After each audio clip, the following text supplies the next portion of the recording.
Hey, Cookies here. This is a walkthrough of setting up Bigwigs for the new raid, Sepulcher of the First Ones.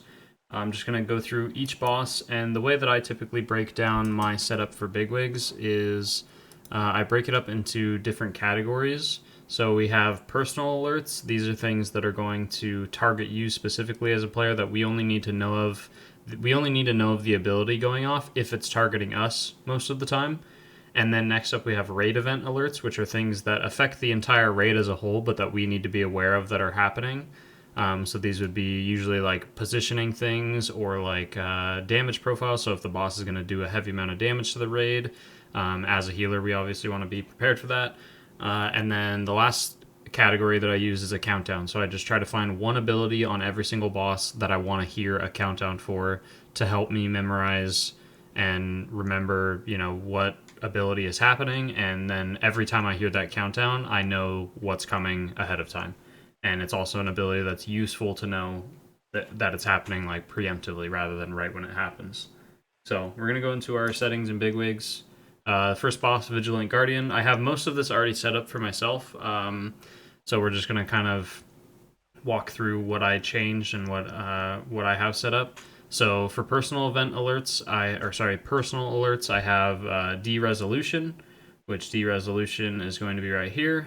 And what this ability does is I can pull up Mythic Trap here, and de-resolution is this ability right here. It just targets you with an arrow, and then you need to point it away from the raid. That's pretty much all you want to do, and it just causes this big wave of dodgeable stuff to shoot out at you. But if you point it away from the raid, obviously it makes it a lot less of a problem. So we want to be aware of when that targets us, right? So we're going to go in here into the settings, and then we're going to change it to where it's only when on me. You want that checked, and then you can go over to sound, and then I just always set up a specific sound for specific abilities. So for instance, if it's an ability where I have to move somewhere specific, or I need to move in some way it affects my movement or my positioning in the raid, I usually use this flag taken PvP sound, which sounds like this.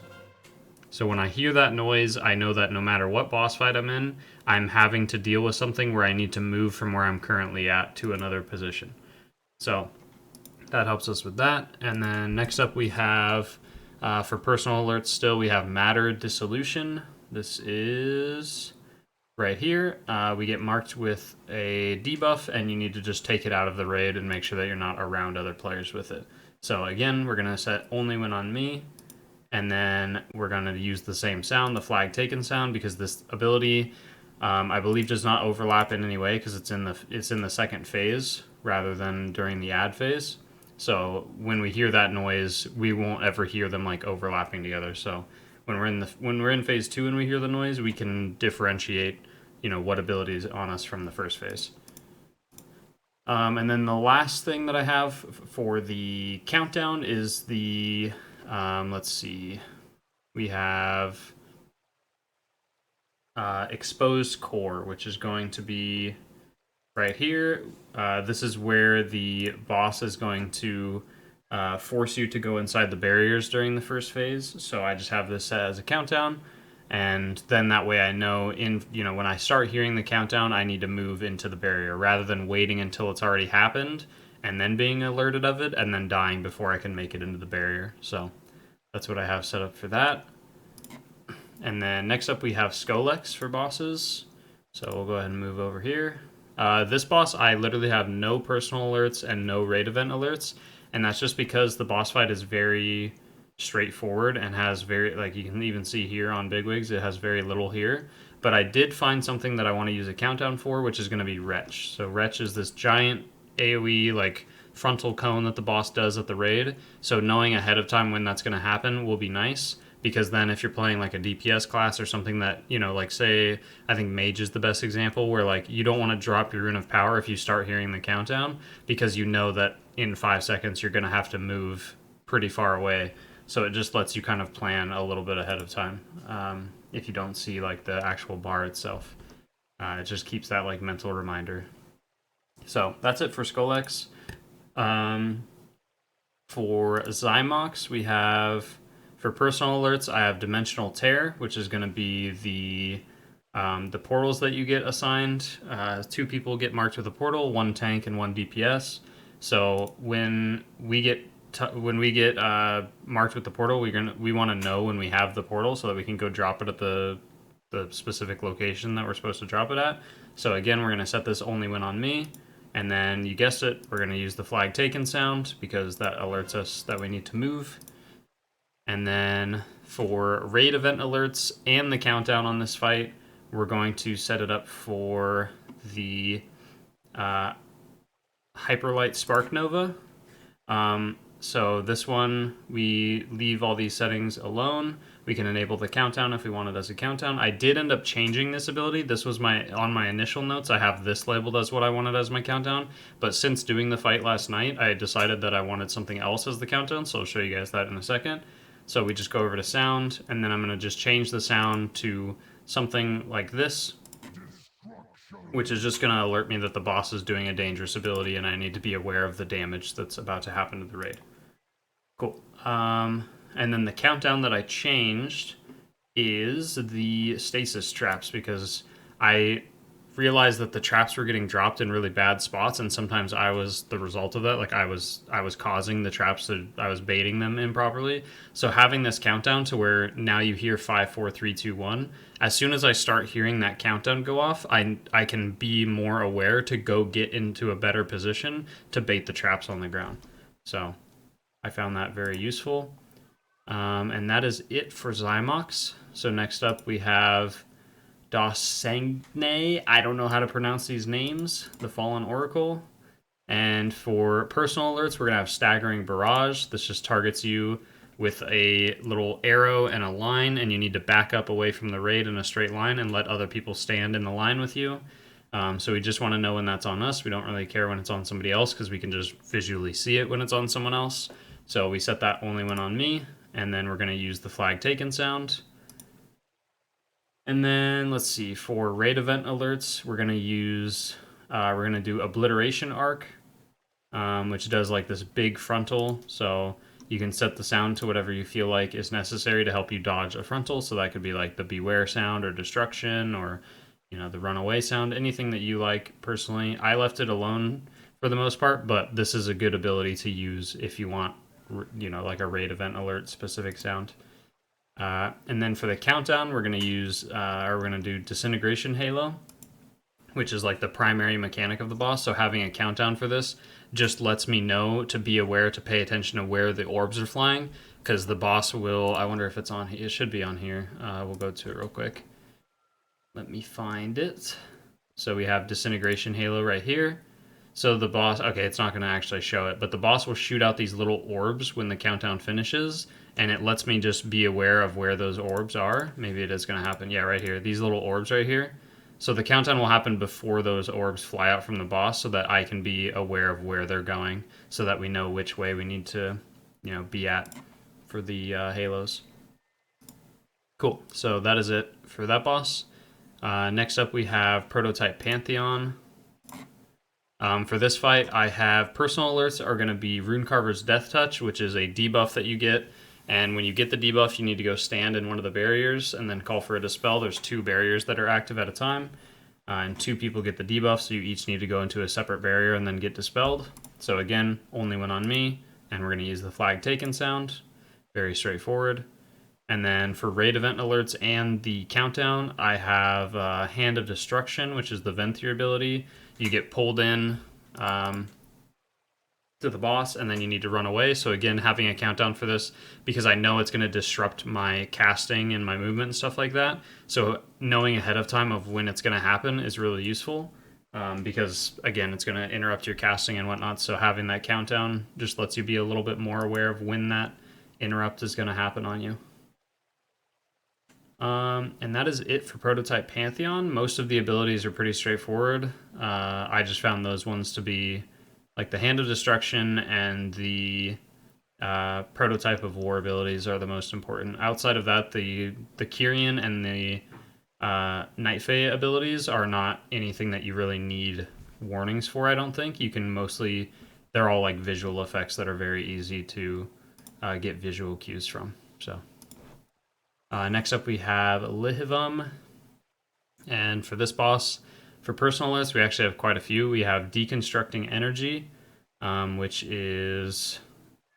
This is going to be... I believe this is the... what is this? This one is the one that blows up the moats, I believe, if I'm not mistaken. So we have that set to only when on me. And I have a boxing arena gong because I want it to be separate from the other personal alert that we're going to have. Because this lets me know, this is what I usually use when you have to soak something, or when I have a specific job to do of like, hey, you have this debuff, go stand, you know, with this other person, or go stand in this specific spot. So I use this for a little bit more specific debuffs. And then for Unstable Moat, I'll show the two abilities really quick on here. So we have Unstable Moat, which is going to be our typical flag taken PvP sound right here. And this is where a lot of people in the raid get a circle, and then you just need to move and drop these little things on the floor, and then you need to avoid them.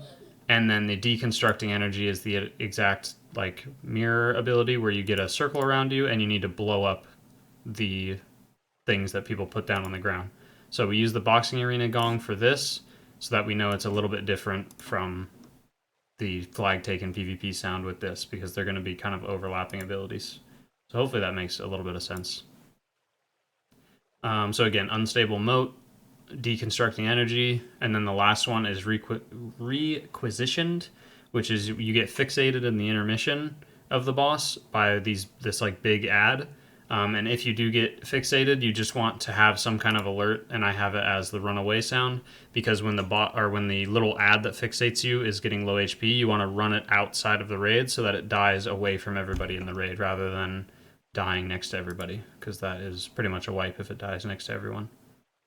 Cool. And then raid event alerts, we have Resonance for this boss, which is... I believe this is when the tank combo is happening, so it just is alerting me because I play melee healers, so it's alerting me, and it's especially useful for other melee. For range, it's not going to be very useful, but knowing when the boss is going to do these frontals that cleave very, very heavily around the boss is really, really useful as a melee DPS and a healer. So. And then for the countdown, we're going to have Cosmic Shift, which is a knockback that happens because, again, we want to be prepared ahead of time rather than when the knockback is happening. We want to be able to pre-position ourselves before the knockback happens, so I feel like that's the perfect ability for a countdown. Okay, and then next up we have two bosses left from the ones available in this first week that we're going to cover in this video. The other three I'll cover in the next week when they actually release. So for Halondrus, we have personal alerts is going to be Crushing Prism, which is a debuff that goes on you, and when you have it, you need to move to these little orbs on the floor and then get dispelled. And it's also useful to be able to press a defensive when you have this ability, because it does a decent amount of damage. So I have it set up to where it's this retro arcade sound. I'll show you in just a second here. Let me scroll down. It's just this sound pack that I have. If someone reminds me in the comments, I'll post it in there. It's just like a add-on that you download. So it sounds like this. And when I hear that noise, my brain tells me to use a defensive. This is the noise I always use whenever there's a boss ability that forces me to use some kind of defensive, or puts like a dot on me or something that I need to be aware of, because I'll be taking a lot of extra damage compared to everybody else. So we have that set up, and then we have... for raid event alerts, we're going to have Seismic Tremors and Earthbreaker Missiles. So the Seismic Tremors, I believe these are just an AoE ability that the boss does, and then Earthbreaker Missiles are, I will try to show it really quick. The Earthbreaker Missiles are, so these are the Seismic Tremors.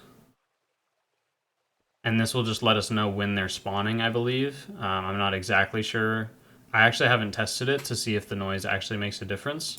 So now that they've changed this ability, it might be slightly different. But Earthbreaker Missiles is still the same. It's going to debuff everybody in the group, and then you need to move and create space, and then you need to avoid all these like tremors on the floor. So having an alert for that happening is obviously very beneficial. And then for the countdown, we're gonna use it for the Earthbreaker missiles because again, being aware ahead of time so that we can kind of pre-spread away from the raid and stuff and get into a good position will be nice to know rather than, oh shit, I have a debuff, I need to move somewhere safe, and then you have the whole raid kind of panicking. Okay, and then last up we have Anduin. So we have personal alerts is going to be domination word pain right here. This is a really heavy hitting dot in higher difficulties, so we're going to set it to only when on me, and then we're going to make the sound again that retro sound that I played earlier, because that lets us know, hey, press it offensive because you have this debuff on you. And then the other personal alert we're going to use for this fight is Wicked Star. Wicked Star only when on me, and then I just have the flag taken sound because this is just an ability where you need to be aware that you have it. You point it away from other players, and then it shoots out at you, and then you can dodge it as it like is incoming towards you, but you shouldn't move before it shoots out at you, if that makes sense. And then for raid event alerts, we have Kingsmorn Hungers and Befouled Barrier. Befouled Barrier is an ability that, especially as a healer, you want to be aware of it. But the whole raid should probably be aware of it anyways, because it spawns a barrier and then people need to go step inside of it when they're full HP, and then it absorbs any healing that they take and shrinks the barrier down, and then the barrier eventually explodes and does damage based on how large the barrier is, and you make it shrink by players walking into it and getting healed inside the barrier. So being aware that it's active so that you know, hey, I'm full HP, I can go step in the barrier for a little bit and eat some healing without dying. And then we have, for the countdown, we have these two abilities that change based on what phase it is. So in first phase, it's called Blasphemy, which should be, where is it? I've probably passed over it multiple times now. Right here, Blasphemy. So it's just an important mechanic that you need to be aware of before it happens so that you can get nice and spread out from the rest of the raid. So again, we have this set up as a countdown, and then in phase 2, this ability changes from Blasphemy into Grim Reflections, which is like the new, ability that takes over that before. So we just set that as the countdown, and then that is it. So that is pretty much it for Anduin. And obviously all this stuff's subject to change, and again, I wouldn't recommend necessarily just copying what I have down. You can use it as a reference, but go in there, test the fights out, and figure out what you need to be alerted of. That's the whole point of this video, is showing you that customizing bigwigs for your own personal use is really, really important. The best advice I can give that you should try to mimic is find sounds that you like to use on the same types of abilities for every boss. Like I have that flag taken sound, and then I have that retro sound, that like weird retro arcadey sound.